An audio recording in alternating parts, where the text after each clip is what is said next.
Hari ini Presiden menggelar rapat terbatas pemulihan sektor UMKM yang terpukul COVID-19. Ada 5 skema yang dipaparkan dan Presiden meminta bagi UMKM yang belum tersentuh bank dapat menerima bantuan ini. Anggaran pemerintah daerah juga harus diarahkan pada program-program stimulus ekonomi yang menyentuh sektor UMKM ini. Ini saya harapkan nanti Mendagri bisa menyampaikan juga ke daerah mengenai ini sehingga kita harapkan UMKM kita bisa bertahan di tengah pandemi COVID ini. Virus corona memperburuk kondisi ekonomi Indonesia. 65% UMKM diprediksi sudah gulung tikar. Ekonomi Indef menilai kondisi ini lebih buruk dari krisis 1998 atau 2008. Simak liputan jurnalis CNBC Indonesia Arif Subekti dan juga juru kamera Dana RK berikut ini.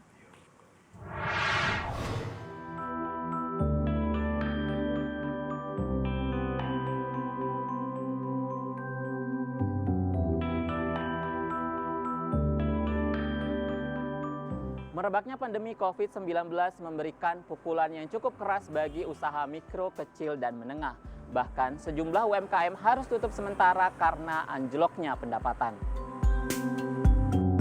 Usaha mikro, kecil, dan menengah merupakan salah satu sektor yang sangat rentan di tengah melemahnya ekonomi akibat serangan pandemi COVID-19. Jika pada krisis tahun 1998 dan 2008, UKM menjadi penyelamat perekonomian. Namun kini, UMKM menjadi sektor yang justru mendapat pukulan paling berat.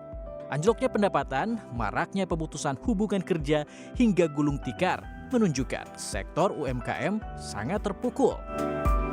Ekonom Indef Media Wahyudi Askar menyebut saat ini ekonomi Indonesia sedang tidak baik-baik saja. Karena UMKM yang menjadi kekuatan ekonomi terbesar Indonesia sedang berada di ambang batas. Jadi hanya dalam hitungan 1 bulan COVID-19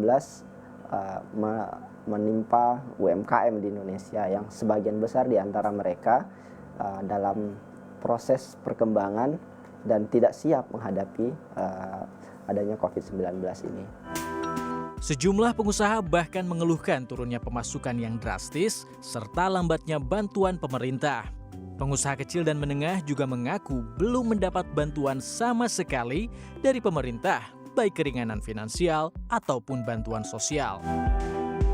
Pandemik ini kan, ya usaha kurang begitu bagus ya.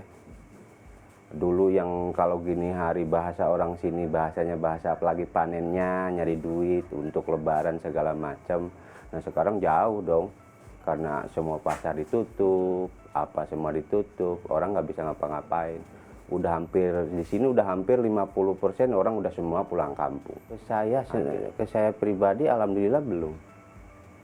Alhamdulillah belum nyampe.